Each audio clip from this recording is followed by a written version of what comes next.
যে কোনো স্পেশাল দিনে বা কোনো স্পেশাল গেস্টকে আপ্যায়ন করার জন্য আজকের রেসিপিটা একেবারে সেরা। আমি তো বলবো এটা টাইমলাইনে শেয়ার করে রেখে দেন, না হলে কিন্তু হারিয়ে যাবে। রুই মাছের এই রেসিপিটা একবার দেখলে বারবার রান্না করে খেতে ইচ্ছে করবে, তাই রেসিপিটা অবশ্যই শেয়ার দিয়ে রেখে দিতে হবে। এখানে আমি কিছুটা পেঁয়াজ নিয়েছি, কয়েক কোয়া রসুন, 4 স্লাইস নিয়েছি আদা, তার সাথে 2টো কাঁচামরিচ দিয়ে দিলাম। তো অল্প করে একটু পানি দিয়ে একটা পেস্ট তৈরি করে নিচ্ছি।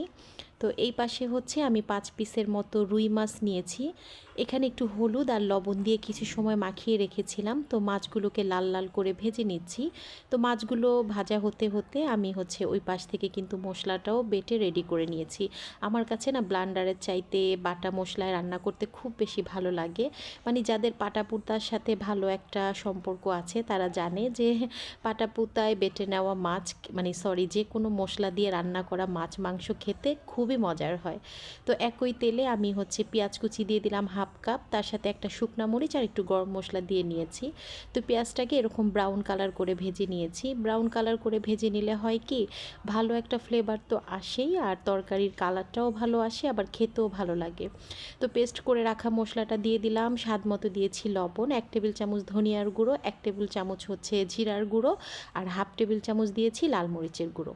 তো মশলাটাকে অল্প করে পানি দিয়ে খুব ভালো করে ভুনা ভুনা করে নিয়েছি। কতটা ভালো করে ভুনেছি সেটা কিন্তু দেখেই বুঝে নিতে হবে। ঠিক এরকম তেল উঠে আসার পর আমি ভেজে রাখা রুই মাছগুলো দিয়ে দিব। এখন কয়েক সেকেন্ডের মতো মাছগুলোকে এপাশ ওপাশ করে মশলার সাথে খুব ভালো করে মাখিয়ে নেব, যাতে করে প্রত্যেকটা মাছের গায়ে মশলাগুলো খুব ভালো করে মেখে যায় আর কি। তো এখন হচ্ছে পরিমাণ মতো পানি দিয়ে দিচ্ছি, মানে আপনি যতটুকু ঝোল রাখবেন সেই পরিমাণে পানি দিতে হবে। তো একটা ঢাকনা দিয়ে আমি একেবারে অফ ক্যামেরায় রান্না করে নিয়েছি। তো এই মাছটা, মানে এই গ্রেভিটা আমি একদম ঘন ঘন করে রান্না করি, তাহলে খেতে ভালো লাগে। সামান্য একটু চিনি, তার সাথে একটু কাঁচামরিচ আর ধনিয়া পাতা দিয়ে নেড়ে চেড়ে নামিয়ে নিচ্ছি। এতটা মজার হয় এটা খেতে। আজকের মতো এখানেই বিদায় নিচ্ছি। আল্লাহ হাফেজ।